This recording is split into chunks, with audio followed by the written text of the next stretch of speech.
in the last few lectures, we had been looking at the time domain approach to time series analysis. We have looked at the classical models and seen how we can estimate trend and seasonality. And then what we have looked at was, in general, how do you look at a stationary process? What is stationary? What is ergodicity?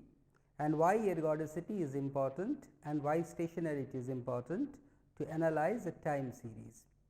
We have looked at a very important tool, the autocovariance or autocorrelation function, which we use in the time domain analysis. What we will do today would be to look at very simple Box Jenkins models. We will begin with the simplest of the Box Jenkins model and go on and develop the ARIMA or the SARIMA models later in our studies. Before we do that, we will just be very quickly looking at what is meant by a deterministic or an indeterministic process, and then we will be looking at the MA and the AR processes, and we will be looking at only the simple cases. We will keep the more complex cases for later lectures.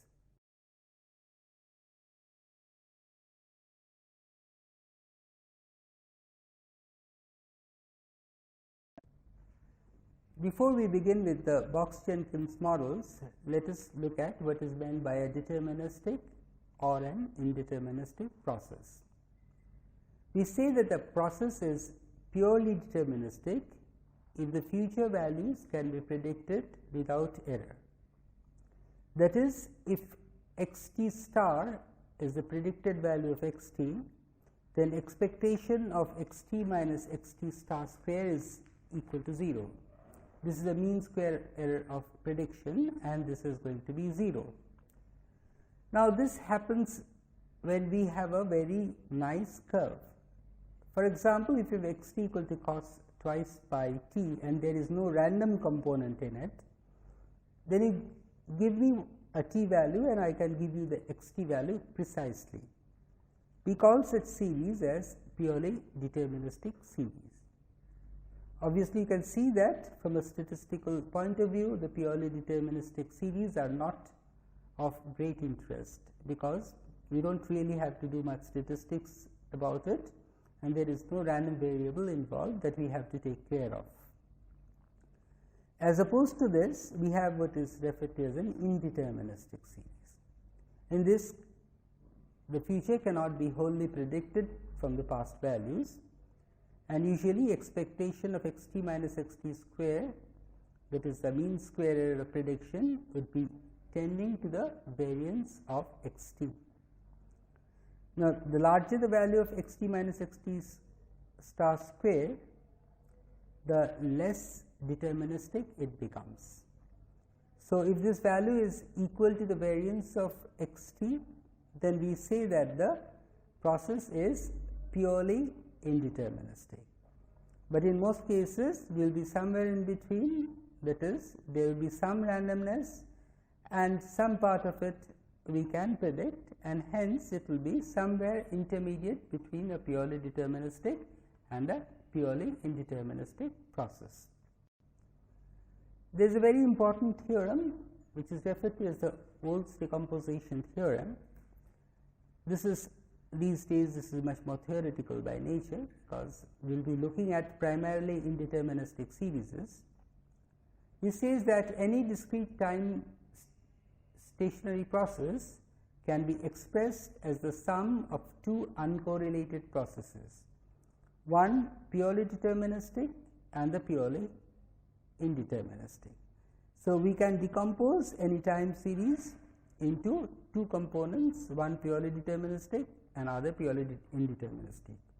Of course, there will be special cases like what we have defined already. You can have simply a purely deterministic process or simply a purely indeterministic process, but very often there is a combination of the two, and if you have an indeterministic process which is a combination of the two, we can segregate this into a purely deterministic and a purely indeterministic process.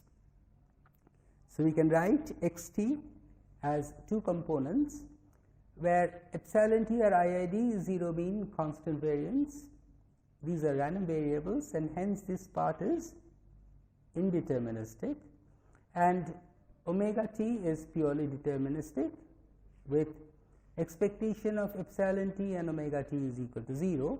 That is, the two parts are uncorrelated to each other.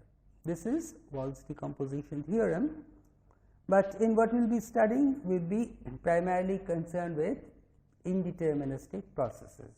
So, anything deterministic we can always segregate out. The simplest of the indeterministic process is the purely random process. This is in fact the extreme of the indeterministic processes. What is a purely random process? Let x t be a collection of identically and independently distributed random variables which has mean equal to mu. So, they all have the same mu and they have the variance equal to sigma square. So, you can see that stationarity wise this would be stationary, the mean and the variance are independent of the time. Of course, we need to look at the correlation as well, and let us see what it is. We said it is identically and independently distributed. Now, gamma h therefore is equal to 0 for all h greater than 0, and we have rho h is equal to 1 if h is equal to 0, that is at the time point itself, and is equal to 0 otherwise. We call this a purely random process. So, how does the correlogram look like? The correlogram, this is a single spike at h equal to 0, and otherwise all the other values are 0, and hence it coincides with the h axis everywhere else. It is the simplest of the purely indeterministic process. There is no deterministic term in this. Now, if mu equal to 0, this is a very special case, the process x t is generally referred to as white noise. This is an engineering term, and this has become a very common term that we use in statistics also. And usually we would be denoting epsilon t as w n 0 sigma square. So, when we write w n 0 sigma square, we mean that the process is a white noise, that is, it is identically and independently distributed epsilon t's with 0 mean and variance sigma square. If you look at the condition, it really is the condition that we generally have for errors in general statistical studies like regression. So, white noise would be a fundamental process that we would be using several times as we go along in more complicated models. The moving average process. So, this is again one of the simpler process, and we say we have a moving average model of order q if x t is equal to beta naught epsilon t plus beta 1 epsilon t minus 1 plus beta q epsilon t minus q, where epsilon t's are the white noises and beta j's are the parameters of the process. Usually we take beta naught equal to 1, so that the current time white noise basically has a coefficient of 1. So, if you look at x t now, what we have is that x t is a linear combination of this white noise of the current time white noise and the past white noises, okay, past q white noises. So, we call it a moving average process. Obviously, since all the epsilon t's have 0 mean, expectation of x t is going to be equal to 0. What about the variance? Since epsilon t's are independent, the variance would translate to sum of the variances. So, we have the variances as beta j square variance of epsilon t, which is equal to sigma square, and the sigma square comes out as a constant, and we have this as sigma square into summation of beta j square summing from 0 to q. The autocorrelation. Now, we have the autocorrelation as sigma square summation of j equal to 0 to q minus h beta j plus h, as long as h is less than q. If h exceeds q, then you see xt and xt plus h. Xt is composed of epsilon t minus 1, epsilon t minus q. Xt plus h is composed of epsilon t plus h minus 1 up to epsilon t plus h minus q.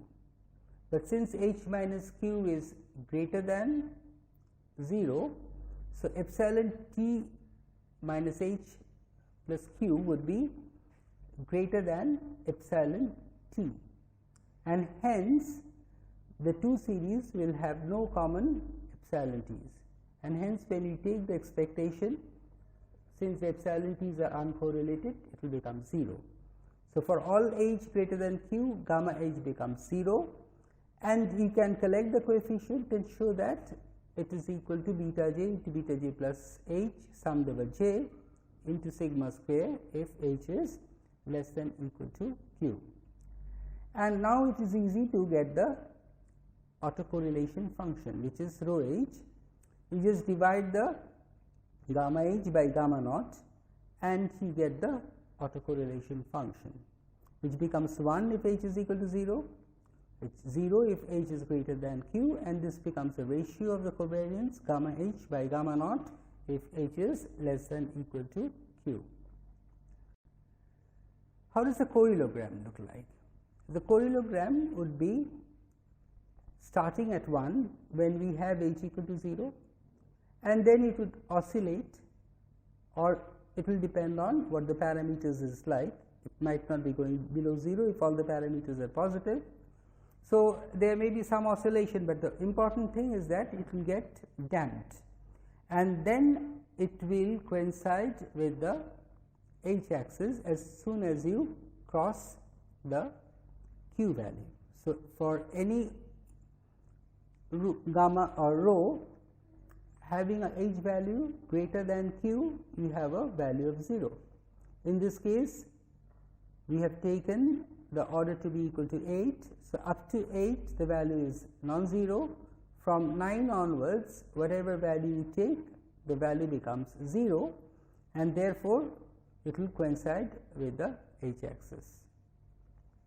So, this we will see is a good way of identifying the order of the moving average process, because it becomes 0 as soon as you exceed the order of the process.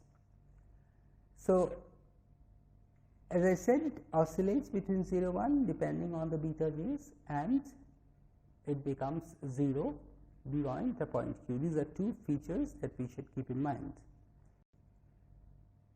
As a special case, we have a simple unweighted moving average. What is an unweighted moving average? If you take beta j is equal to 1 by q plus 1 for all j equal to 0 to q. Remember, xt is a combination of past and q past and one current value. So, there are q plus 1 epsilon t's. If all of them has the same weight, that is 1 by q plus 1, then we say that it is a simple unweighted moving average. And in that case, the rho h turns out to be 1 minus h by q plus 1 if h is less than equal to q, but greater than 0. It is 1 at 0 and is 0 if h is greater than q.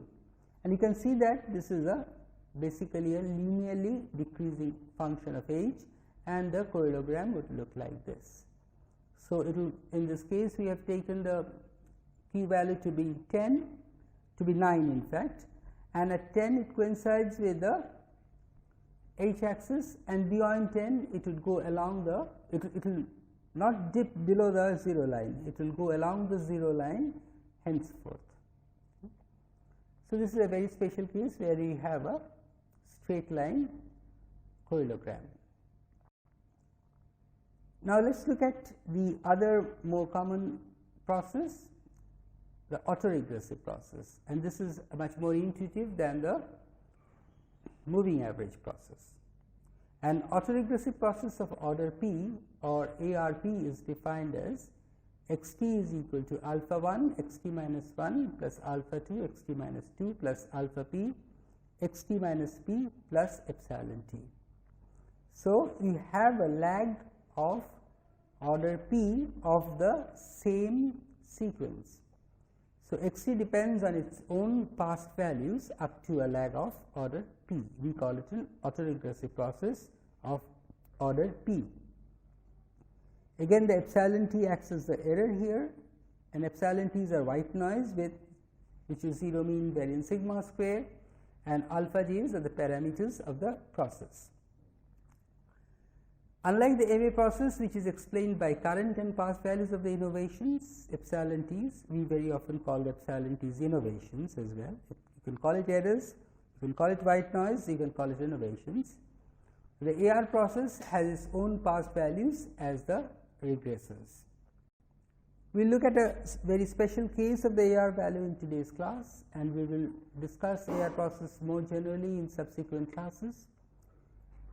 Let us look at the special case of p equal to 1. The AR process xt is equal to alpha xt minus 1 plus epsilon t. Notice that I have just dropped alpha 1 because you just have a single alpha, so you can just call it alpha xt minus 1 plus epsilon t. Now, if we have an infinite number of past values, we can write xt as summation of the innovations or the white noise of an infinite number of past values. This we can do by, if you have xt equal to alpha xt minus 1 plus epsilon t and you replace xt minus 1 by its past values, xt minus 1 is alpha xt minus 2 plus epsilon t minus 1. If you go on doing this, you can write the whole thing in terms of the epsilons, and that is the sequence that we get here. And if you look at this, it is very easy to see that since epsilon t has 0 mean, xt's must have 0 mean. What about the variance? The variance would be alpha to the power of twice j sigma square summed over j, because the epsilon t's are 0 mean. And if you take sigma square out, then it is sigma square into summation over j alpha to the power of 2j. And if alpha is less than 1, you know that this is a geometric series and it will sum up to 1 by 1 minus alpha square. So, the variance comes out to be sigma square by 1 minus alpha square, of course, provided the absolute value of alpha is less than 1. What about the autocovariance function? If we use the same argument as we did for the variance, we can show that because xt and xt plus h should have a difference of 8 steps. So, we have a alpha h which should be coming out, and then we simplify to gamma h equal to sigma square alpha to the power of h 1 minus alpha square for alpha less than 1. Of course, if h is negative, we take the modulus of that. Therefore, rho h is equal to alpha to the power of h. You divide this by the divide gamma h by gamma naught and you get the rho h value. So, rho h value becomes asymptotic to the h axis, but never equals it. So, as you go on increasing h, because alpha is less than 1, this will become smaller and smaller, but it will never be equal to 0. And if you have minus 1 less than alpha less than 0, then rho h is a damped oscillation. So, if you have alpha which is positive, it will stay above the h axis. If you have an alpha value which is negative, then it will be oscillating around the h axis. It will be damped, but it will never coincide with the h axis itself. So, the correlogram would look somewhat like this. Now, note that for a finite lag, what we have is the covariance xt plus h, as I said, would be equal to alpha to the power of twice t minus 1 by alpha square minus 1 into alpha h and sigma square, and you can see that this is a function of t. So, in general AR process is not stationary. What we saw in the last slide was that the AR process is stationary because we had the condition that alpha is less than 1 in absolute value, and hence this would be tending to 0 for large t. So, this for stationarity we need the condition that modulus of alpha is less than 1, and then we can write the process in terms of the infinite past innovations, and we can show that this would be converging to a finite quantity which would be independent of the time point that we are in. So, in general, remember, unlike the moving average process, the AR process is not stationary, and it is only stationary if the alpha value has an absolute value of less than 1. Let us very quickly look through one special case. Take alpha equal to 1, which violates the stationarity condition, mind you, and let us see what happens here. We have x t is equal to x t minus 1 plus epsilon t, because alpha is equal to 1, and this is a random walk. And if we replace x t minus 1 on the right hand side by x t minus 2 plus epsilon t minus 2, and if we go on doing that, then we can write x t as epsilon t plus epsilon t minus 1 up to epsilon 1. And then if we take expectation, it is going to be 0. So, expectation wise we will not have a problem, but if you take the variance, it will be t times, because there are t terms there, and each of them will contribute sigma square to the variance, it will be t sigma square, and similarly for gamma h it will be t sigma square. So, the process you can see is not stationary. The variance and the autocovariances depend on t. So, in general, as I said, alpha less than 1 in absolute terms is a necessity for stationarity, and you can see even if alpha is equal to 1, then we do not have a stationary autoregressive process. Interestingly, if you look at the random walk, if we take x t minus 1 to the left hand side, we have x t minus 1, which is basically the difference of x t. So, delta x t is x t minus 1, and it is equal to epsilon t, and epsilon t is white noise and hence stationary. So, we can see that the first difference is stationary. Remember, we had in our classical model said that differencing can often reduce a model to a detrended, deseasonalized, or to a stationary model, and this is one example where we can have stationarity by differencing a non-stationary sequence. Today we had been looking at the Box Jenkins model. We started by looking at what is meant by a deterministic as opposed to an indeterministic process. Now, in general we will be concerned more with the indeterministic processes, either pure or just the general form of the indeterministic process. We have looked at the Wahl's decomposition theorem, which actually separates the deterministic and the indeterministic parts. And while looking at the indeterministic processes, we started with the purely random process, which is possibly the most simple of the processes, and then we had moved on to the moving average process and the autoregressive process. We have studied in slightly more detail the autoregressive process of order 1. In subsequent classes, we will be looking at the autoregressive process of general order, that is of order p. We will also be moving back to the moving average process. There are certain concepts that we will be looking at over again for the moving average as well, and then we will move on to the general ARMA and subsequently the ARIMA models.